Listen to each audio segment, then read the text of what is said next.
Ya, jika sedang berwisata ke Taman Mini Indonesia Indah, mampirlah ke unit rekreasi baru, yaitu adalah Galeri Seni Kontemporer. Nah, di sini pengunjung diajak untuk membuat karya seni sendiri. Galeri berbeda dengan kebanyakan unit rekreasi di TMII yang bernuansa tradisional atau Nusantara. Di sini pengunjung dapat menikmati aneka karya seni kontemporer. Dibuka setiap hari mulai pukul 8 pagi hingga pukul 5 sore, pengunjung tidak dipungut biaya. Cukup membayar tiket masuk TMII sebesar Rp25.000 saja. Nah, Galeri Seni Kontemporer ini pengunjung bisa menambah wawasan seni selain bebas membuat konten untuk media sosial.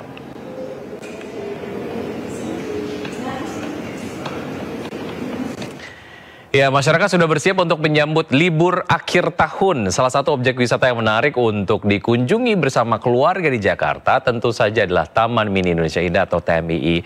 Nah, TMII tidak hanya sekedar menjadi destinasi wisata, namun juga sarana edukasi dalam memperkenalkan keragaman budaya Indonesia. Dan menariknya TMII baru saja direvitalisasi.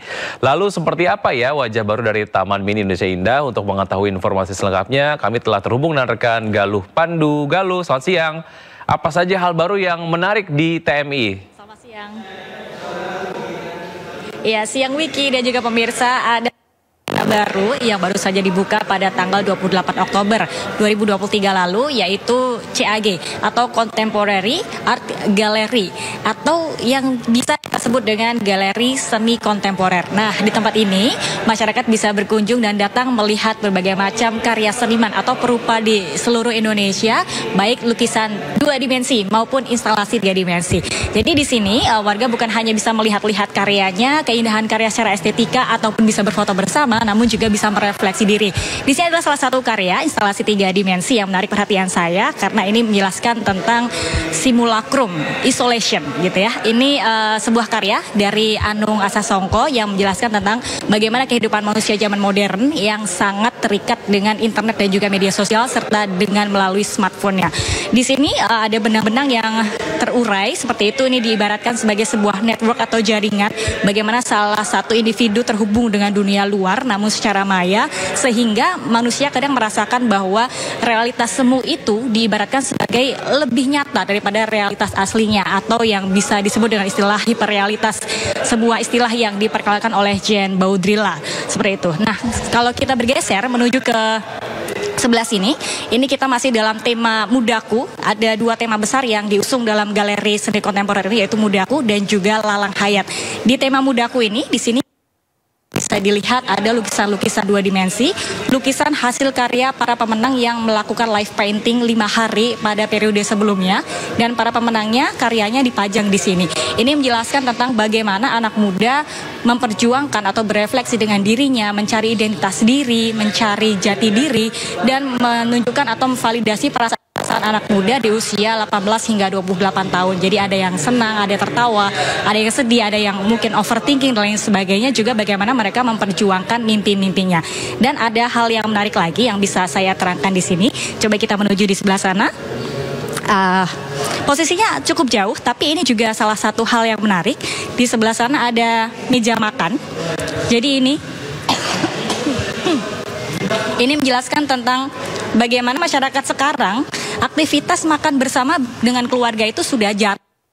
Dan ini memberikan sebuah makna yang satir begitu ya, sindiran kepada masyarakat bahwa kadang-kadang ketika kita berkumpul di meja makan bersama dengan keluarga pun kita masih menggunakan smartphone-nya sendiri-sendiri. Jadi begitu banyak distraksi yang terjadi dalam kehidupan kita ketika kita berkumpul bersama keluarga, bukan interaksi secara langsung yang kita lakukan bersama dengan orang tua ataupun saudara-saudara kita, namun kadang sering terdistraksi dengan smartphone kita untuk memfoto makanan yang terlebih dahulu, untuk menonton video sambil makan dan lain sebagainya. Jadi ini memberikan refleksi kepada diri kita bahwa bagaimana sih interaksi itu sebenarnya secara realitas harusnya dilakukan di dunia modern ini begitu.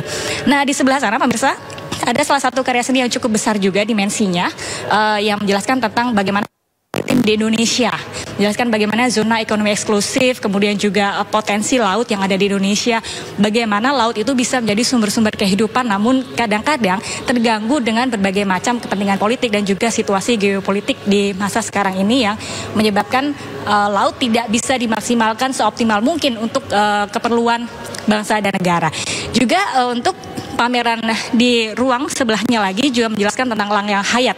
Ini menjelaskan tentang atau menggambarkan kehidupan atau perjalanan orang dewasa muda usia 20 sampai 30 tahunan dan bagaimana mereka bukan hanya melakukan perjalanan hidup atau merefleksi diri, tapi juga kemungkinan terjadi di usia seperti itu yang masih terus dilakukan. Bagaimana mereka berinteraksi dengan alam. Nah, galeri ini pemirsa bisa diakses begitu ya secara gratis oleh masyarakat bersamaan dengan dibukanya juga Taman Mini Indonesia Indah mulai dari jam 8 pagi sampai jam sore hari Senin sampai hari Minggu, dan masyarakat juga bisa melakukan aktivitas di sini secara gratis. Selain itu, masyarakat juga bisa untuk melakukan atau menggambar seperti itu dengan biaya khusus yaitu dari Rp20.000.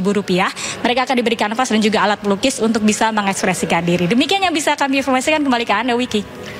Baik, terima kasih Galuh atas informasi yang Anda sudah sampaikan. Semoga ini kemudian menjadi referensi untuk masyarakat sini untuk menghabiskan waktu saat libur Natal dan juga Tahun Baru nanti ya. Terima kasih, selamat bertugas kembali.